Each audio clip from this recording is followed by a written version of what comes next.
The sun was setting when the boy's heart sounded a danger signal. They were surrounded by gigantic dunes, and the boy looked at the alchemist to see whether he had sensed anything. But he appeared to be unaware of any danger. 5 minutes later, the boy saw 2 horsemen waiting ahead of them. Before he could say anything to the alchemist, the 2 horsemen had become 10, and then 100, and then they were everywhere in the dunes. They were tribesmen dressed in blue with black rings surrounding their turbans. Their faces were hidden behind blue veils, with only their eyes showing. Even from a distance, their eyes conveyed the strength of their souls, and their eyes spoke of death. The 2 were taken to a nearby military camp. A soldier shoved the boy and the alchemist into a tent where the chief was holding a meeting with his staff. "These are the spies," said one of the men. "We're just travelers," the alchemist answered. "You were seen at the enemy camp 3 days ago, and you were talking with one of the troops there." "I'm just a man who wanders the desert and knows the stars," said the alchemist. "I have no information about troops or about the movement of the tribes. I was simply acting as a guide for my friend here." "Who is your friend?" the chief asked. "An alchemist," said the alchemist. "He understands the forces of nature, and he wants to show you his extraordinary powers." The boy listened quietly and fearfully. "What is a foreigner doing here?" asked another of the men. "He has brought money to give to your tribe," said the alchemist, before the boy could say a word. And seizing the boy's bag, the alchemist gave the gold coins to the chief. The Arab accepted them without a word. There was enough there to buy a lot of weapons. "What is an alchemist?" he asked, finally. "It's a man who understands nature and the world. If he wanted to, he could destroy this camp just with the force of the wind." The men laughed. They were used to the ravages of war and knew that the wind could not deliver them a fatal blow, yet each felt his heart beat a bit faster. They were men of the desert, and they were fearful of sorcerers. "I want to see him do it," said the chief. "He needs 3 days," answered the alchemist. "He is going to transform himself into the wind, just to demonstrate his powers. If he can't do so, we humbly offer you our lives for the honor of your tribe." "You can't offer me something that is already mine," the chief said arrogantly. But he granted the travelers 3 days. The boy was shaking with fear, but the alchemist helped him out of the tent. "Don't let them see that you're afraid," the alchemist said. "They are brave men, and they despise cowards." But the boy couldn't even speak. He was able to do so only after they had walked through the center of the camp. There was no need to imprison them. The Arabs simply confiscated their horses. So once again the world had demonstrated its many languages. The desert, only moments ago, had been endless and free, and now it was an impenetrable wall. "You gave them everything I had," the boy said. "Everything I've saved in my entire life." "Well, what good would it be to you if you had died?" the alchemist answered. "Your money saved us for 3 days. It's not often that money saves a person's life." But the boy was too frightened to listen to words of wisdom. He had no idea how he was going to transform himself into the wind. He wasn't an alchemist. The alchemist asked one of the soldiers for some tea and poured some on the boy's wrists. A wave of relief washed over him, and the alchemist muttered some words that the boy didn't understand. "Don't give in to your fears," said the alchemist, in a strangely gentle voice. "If you do, you won't be able to talk to your heart." "But I have no idea how to turn myself into the wind." "If a person is living out his personal legend, he knows everything he needs to know. There is only one thing that makes a dream impossible to achieve: the fear of failure." "I'm not afraid of failing. It's just that I don't know how to turn myself into the wind." "Well, you'll have to learn. Your life depends on it." "But what if I can't?" "Then you'll die in the midst of trying to realize your personal legend." "That's a lot better than dying like millions of other people who never even knew what their personal legends were." "But don't worry," the alchemist continued. "Usually the threat of death makes people a lot more aware of their lives." The first day passed. There was a major battle nearby, and a number of wounded were brought back to the camp. The dead soldiers were replaced by others, and life went on. Death doesn't change anything, the boy thought. You could have died later on, a soldier said to the body of one of his companions. You could have died after peace had been declared, but in any case, you were going to die. At the end of the day, the boy went looking for the alchemist, who had taken his falcon out into the desert. I still have no idea how to turn myself into the wind, the boy repeated. Remember what I told you. The world is only the visible aspect of God. And that what alchemy does is to bring spiritual perfection into contact with the material plane. What are you doing? Feeding my falcon. If I'm not able to turn myself into the wind, we're going to die, the boy said. Why feed your falcon? You're the one who may die, the alchemist said. I already know how to turn myself into the wind. On the second day, the boy climbed to the top of a cliff near the camp. The sentinels allowed him to go. They had already heard about the sorcerer who could turn himself into the wind, and they didn't want to go near him. In any case, the desert was impassable. He spent the entire afternoon of the second day looking out over the desert and listening to his heart. The boy knew the desert sensed his fear. They both spoke the same language. On the third day, the chief met with his officers. He called the alchemist to the meeting and said, "Let's go see the boy who turns himself into the wind." "Let's," the alchemist answered. The boy took them to the cliff where he had been on the previous day. He told them all to be seated. "It's going to take a while," the boy said. "We're in no hurry," the chief answered. "We are men of the desert." The boy looked out at the horizon. There were mountains in the distance, and there were dunes, rocks, and plants that insisted on living where survival seemed impossible. There was the desert that he had wandered for so many months. Despite all that time, he knew only a small part of it.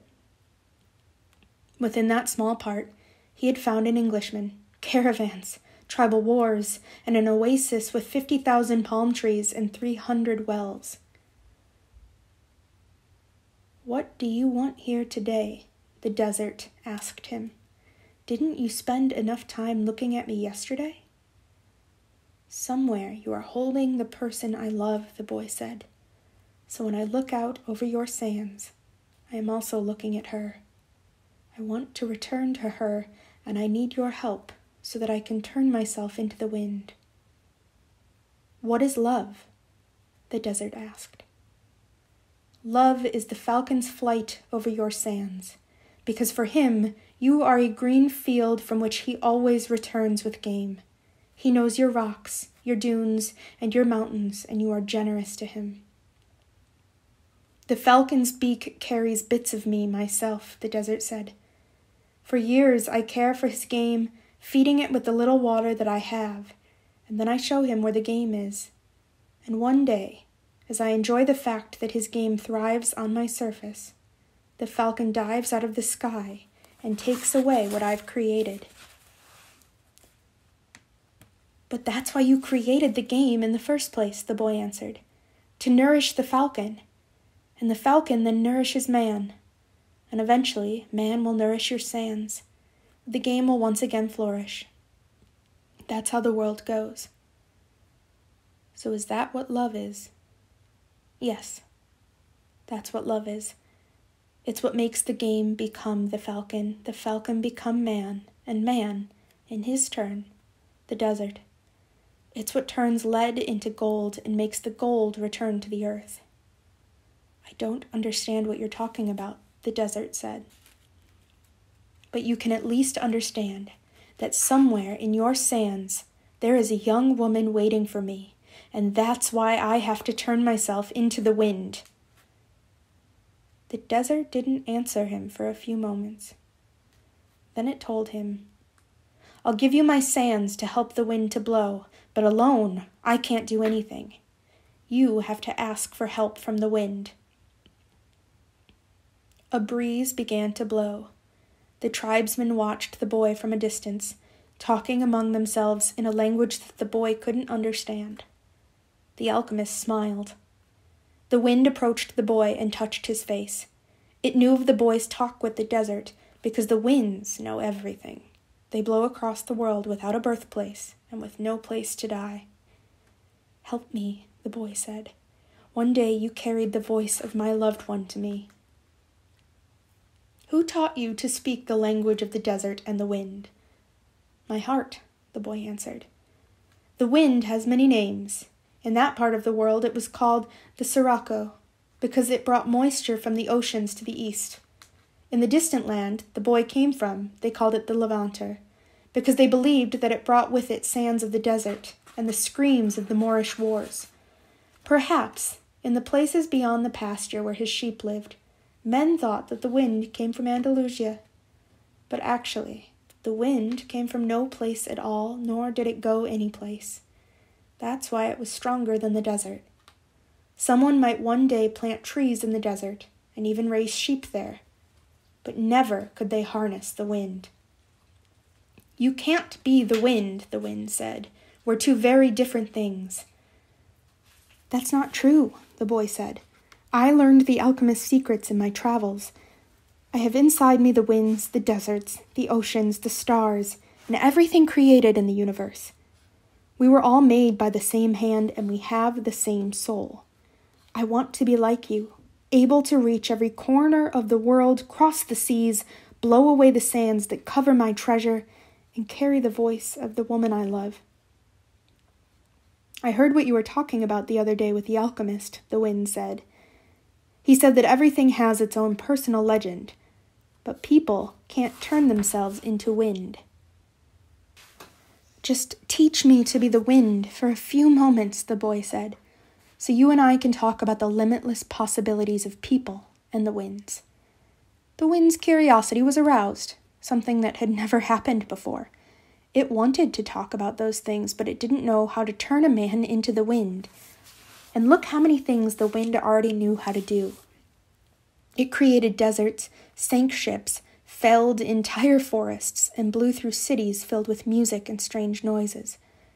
It felt that it had no limits, yet here was a boy saying that there were other things the wind should be able to do. "This is what we call love," the boy said, seeing that the wind was close to granting what he requested. "When you are loved, you can do anything in creation.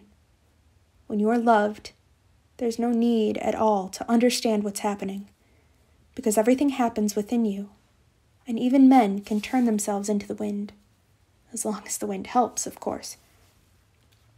The wind was a proud being, and it was becoming irritated with the boy and what he was saying. It commenced to blow harder, raising the desert sands, but finally it had to recognize that even making its way around the world, it didn't know how to turn a man into the wind, and it knew nothing about love. "In my travels around the world, I've often seen people speaking of love and looking toward the heavens," the wind said, furious at having to acknowledge its own limitations. "Maybe it's better to ask heaven." "Well then, help me do that," the boy said. "Fill this place with a sandstorm so strong that it blots out the sun. Then I can look to the heaven without blinding myself." So the wind blew with all its strength, and the sky was filled with sand. The sun was turned into a golden disk. At the camp it was difficult to see anything. The men of the desert were already familiar with that wind. They called it the Simum, and it was worse than a storm at sea. Their horses cried out, and all their weapons were filled with sand. On the heights, one of the commanders turned to the chief and said, "Maybe we had better end this." They could barely see the boy. Their faces were covered with the blue cloths, and their eyes showed fear. "Let's stop this," another commander said. "I want to see the greatness of Allah," the chief said, with respect. "I want to see how a man turns himself into the wind." But he made a mental note of the names of the two men who had expressed their fear. As soon as the wind stopped, he was going to remove them from their commands, because true men of the desert are not afraid. "The wind told me that you know about love," the boy said to the sun. "If you know about love, you must also know about the soul of the world, because it's made of love." "From where I am," the sun said. I can see the soul of the world. It communicates with my soul, and together we cause the plants to grow and the sheep to seek out shade. From where I am, and I'm a long way from earth, I learned how to love. I know that if I came even a little bit closer to the earth, everything there would die, and the soul of the world would no longer exist. So we contemplate each other, and we want each other, and I give it life and warmth, and it gives me my reason for living. So you know about love, the boy said, and I know the soul of the world, because we've talked at great length to each other during this endless trip through the universe. It tells me that its greatest problem is that, up until now, only the minerals and vegetables understood that all things are one, that there's no need for iron to be the same as copper, or copper the same as gold.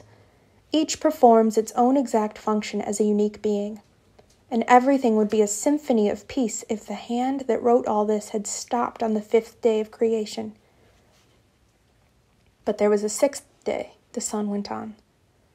You are wise because you observe everything from a distance, the boy said. But you don't know about love.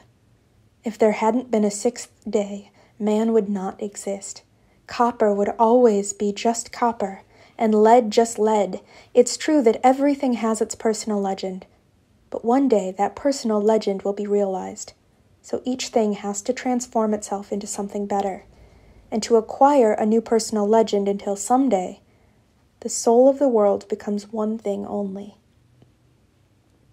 The sun thought about that and decided to shine more brightly. The wind, which was enjoying the conversation, started to blow with greater force so that the sun would not blind the boy. This is why alchemy exists, the boy said, so that everyone will search for his treasure, find it, and then want to be better than he was in his former life. Lead will play its role until the world has no further need for lead, and then lead will have to turn itself into gold. That's what alchemists do. They show that when we strive to become better than we are, everything around us becomes better too. Well, why did you say that I don't know about love? The sun asked the boy. Because it's not love to be static like the desert, nor is it love to roam the world like the wind. And it's not love to see everything from a distance like you do. Love is the force that transforms and improves the soul of the world. When I first reached through to it, I thought the soul of the world was perfect. But later, I could see that it was like other aspects of creation and had its own passions and wars. It is we who nourish the soul of the world, and the world we live in will be either better or worse depending on whether we become better or worse. And that's where the power of love comes in. Because when we love, we always strive to become better than we are. So what do you want of me? The sun asked. I want you to help me turn myself into the wind, the boy answered. Nature knows me as the wisest being in creation, the sun said, but I do not know how to turn you into the wind. Then whom should I ask? The sun thought for a minute. The wind was listening closely and wanted to tell every corner of the world that the sun's wisdom had its limitations, that it was unable to deal with the boy who spoke the language of the world. Speak to the hand that wrote all, said the sun. The wind screamed with delight and blew harder than ever. The tents were being blown from their ties to the earth, and the animals were being freed from their tethers. On the cliff, the men clutched at each other as they sought to keep from being blown away. The boy turned to the hand that wrote all. As he did so, he sensed that the universe had fallen silent, and he decided not to speak. A current of love rushed from his heart, and the boy began to pray. It was a prayer that he had never said before because it was a prayer without words or pleas. His prayer didn't give thanks for his sheep having found new pastures. It didn't ask that the boy be able to sell more crystal, and it didn't beseech that the woman he had met continue to await his return. In the silence, the boy understood that the desert, the wind, and the sun were also trying to understand the signs written by the hand. and were seeking to follow their paths, and to understand what had been written on a single emerald. He saw that omens were scattered throughout the earth and in space, and that there was no reason or significance attached to their appearance. He could see that not the deserts, nor the winds, nor the sun, nor people knew why they had been created, but that the hand had a reason for all of this, and that only the hand could perform miracles or transform the sea into a desert, or a man into the wind. Because only the hand understood that it was a larger design that had moved the universe to the point at which 6 days of creation had evolved into a masterwork. The boy reached through to the soul of the world and saw that it was a part of the soul of God, and he saw that the soul of God was his own soul, and that he, a boy, could perform miracles. The simum blew that day as it had never blown before. For generations thereafter, the Arabs recounted the legend of a boy who had turned himself into the wind, almost destroying a military camp in the defiance of the most powerful chief in the desert. When the simum ceased to blow, everyone looked to the place where the boy had been, but he was no longer there. He was standing next to a sand-covered sentinel on the far side of the camp. The men were terrified at his sorcery, but there were 2 people who were smiling. The alchemist, because he had found his perfect disciple, and the chief, because that disciple had understood the glory of God. The following day, the general bade the boy and the alchemist farewell, and provided them with an escort party to accompany them as far as they chose. They rode for the entire day. Toward the end of the afternoon they came upon a Coptic monastery. The alchemist dismounted, and told the escorts they could return to the camp. "From here on, you will be alone," the alchemist said. "You are only 3 hours from the pyramid." "Thank you," said the boy. "You taught me the language of the world. I only invoked what you already knew." The alchemist knocked on the gate of the monastery. A monk dressed in black came to the gate. They spoke a few minutes in the Coptic tongue, and the alchemist bade the boy enter. "I asked him to let me use the kitchen for a while," the alchemist smiled. They went to the kitchen at the back of the monastery. The alchemist lighted a fire, and the monk brought him some lead, which the alchemist placed in an iron pan. When the lead had become liquid, the alchemist took from his pouch the strange yellow egg. He scraped from it a sliver as thin as a hair, wrapped it in wax, and added it to the pan in which the lead had melted. The mixture took on a reddish color, almost the color of blood. The alchemist removed the pan from the fire and set it aside to cool. As he did so, he talked with the monk about the tribal wars. "I think they're going to last for a very long time," he said to the monk. The monk was irritated. The caravans had been stopped at Giza for some time, waiting for the wars to end. "But God's will be done," the monk said. "Exactly," answered the alchemist. When the pan had cooled, the monk and the boy looked at it, dazzled. The lead had dried into the shape of the pan, but it was no longer lead. It was gold. "Will I learn to do that someday?" the boy asked. "This was my personal legend, not yours," the alchemist answered. "But I wanted to show you that it is possible." They returned to the gates of the monastery. There, the alchemist separated the disc into 4 parts. "This is for you," he said, holding one of the parts out to the monk. "It's for your generosity to the pilgrims." "But this payment goes well beyond my generosity," the monk responded. "Don't say that again. Life might be listening and gives you less next time." The alchemist turned to the boy. "This is for you, to make up for what you gave to the general." The boy was about to say it was much more than he had given the general, but he kept quiet, because he had heard what the alchemist said to the monk. "This is for me," said the alchemist, keeping one of the parts, "because I have to return to the desert, where there are tribal wars." He took the 4th part and handed it to the monk. "This is for the boy if he ever needs it." "But I'm going in search of my treasure," the boy said. "I'm very close to it now." "And I'm certain you'll find it," the alchemist said. "Then why this?"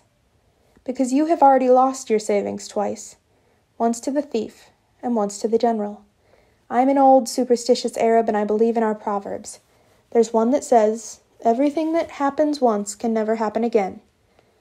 But everything that happens twice will surely happen a third time. They mounted their horses. I want to tell you a story about dreams, said the alchemist. The boy brought his horse closer.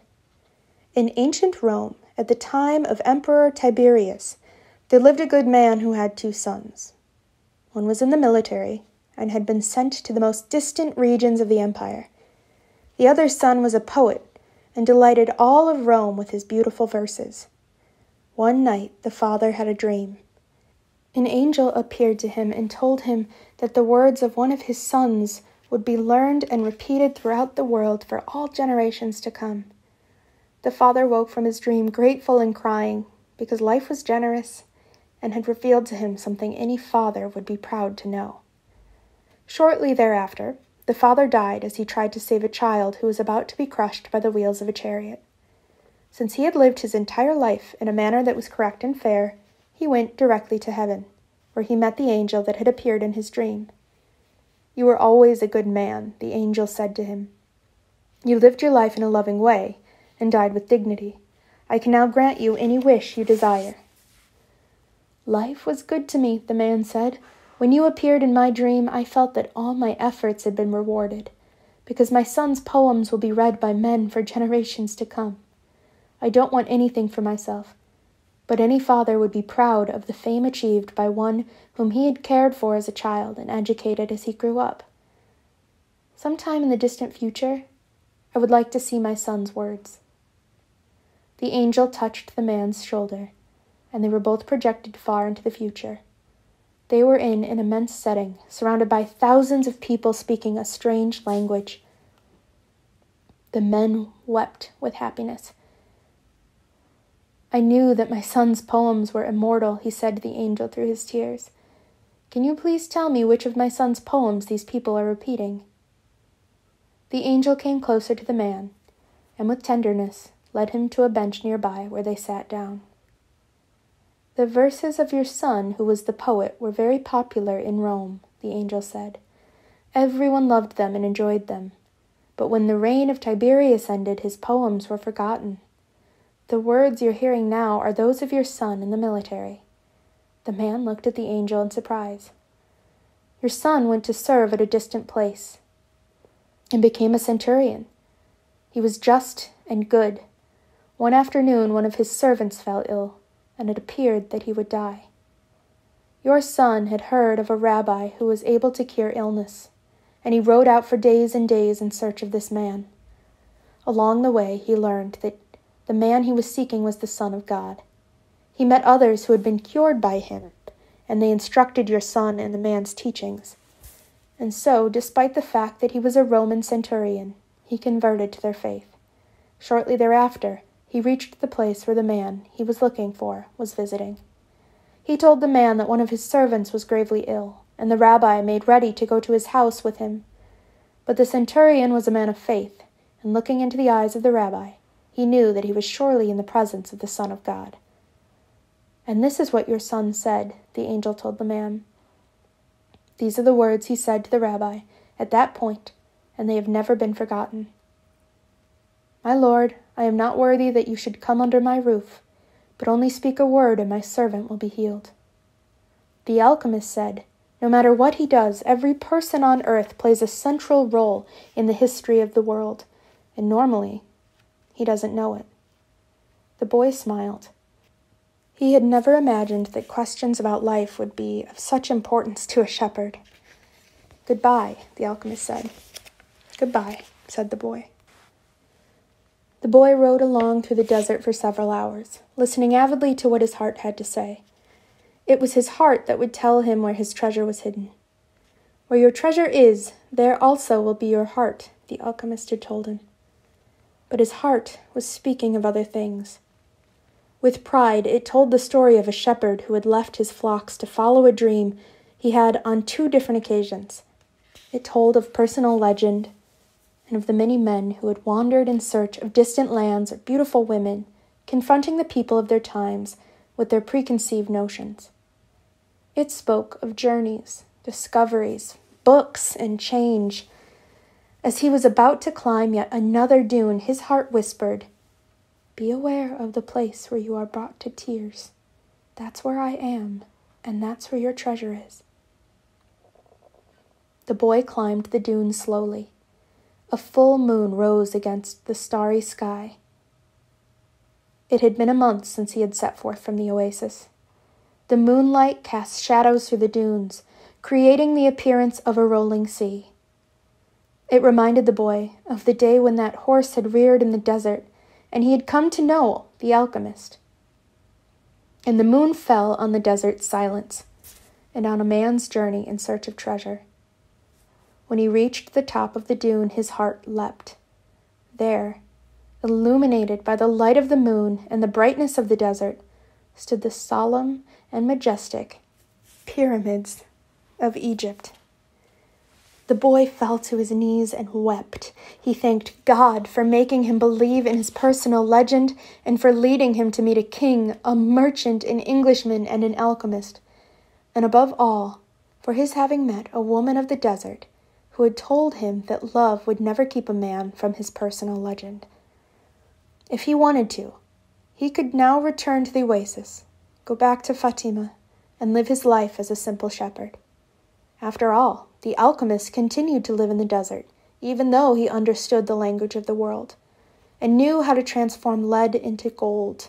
He didn't need to demonstrate his science and art to anyone. The boy told himself that, on the way toward realizing his own personal legend, he had learned all he needed to know, and had experienced everything he might have dreamed of. But here he was, at the point of finding his treasure, and he reminded himself that no project is completed until its objective has been achieved. The boy looked at the sands around him and saw that where his tears had fallen, a scarab beetle was scuttling through the sand.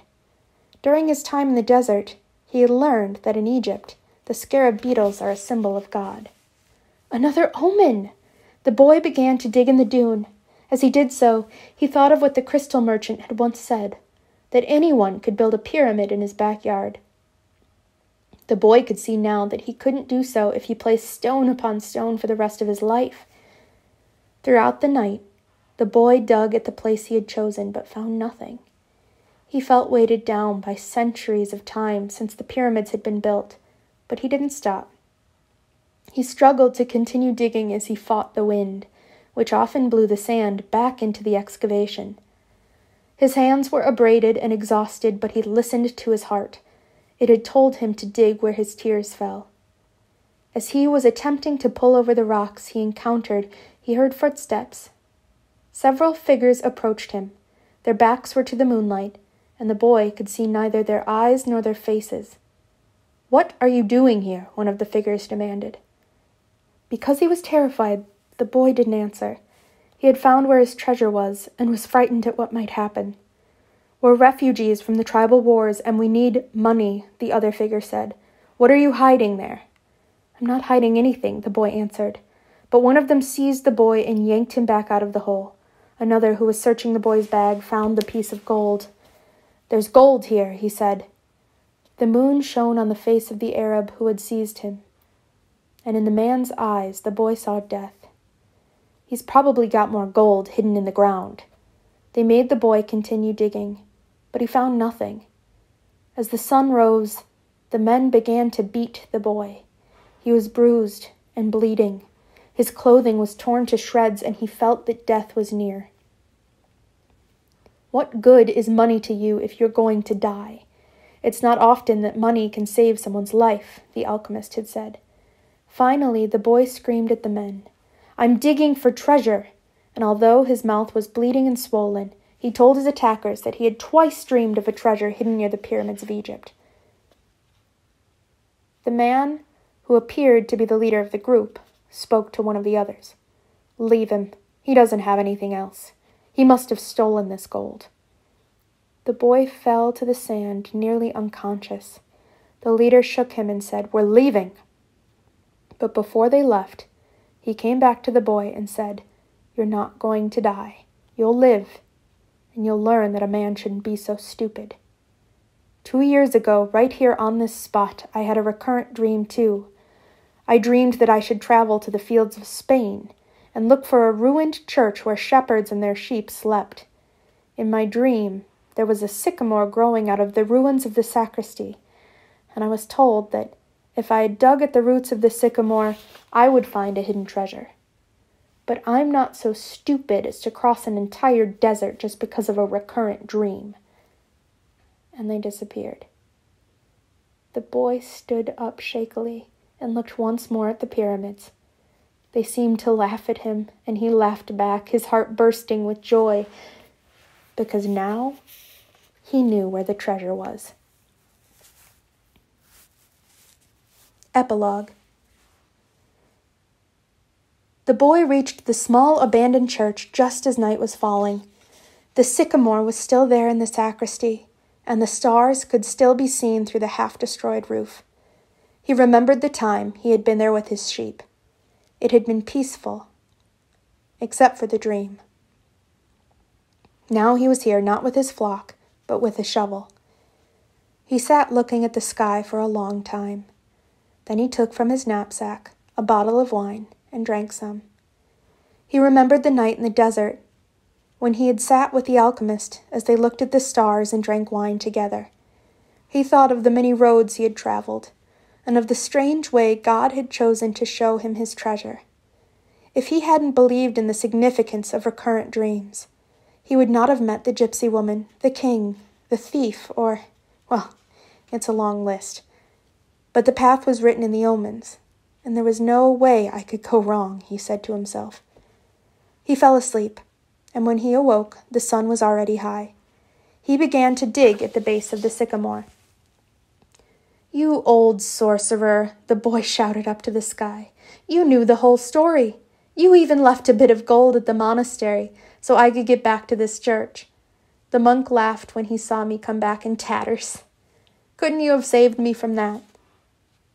"No," he heard a voice on the wind say. "If I had told you, you wouldn't have seen the pyramids. They're beautiful, aren't they?" The boy smiled and continued digging. Half an hour later, his shovel hit something solid. An hour later, he had before him a chest of Spanish gold coins. There were also precious stones, gold masks adorned with red and white feathers, and stone statues embedded with jewels. The spoils of a conquest that the country had long ago forgotten, and that some conquistador had failed to tell his children about. The boy took out Urim and Thummim from his bag.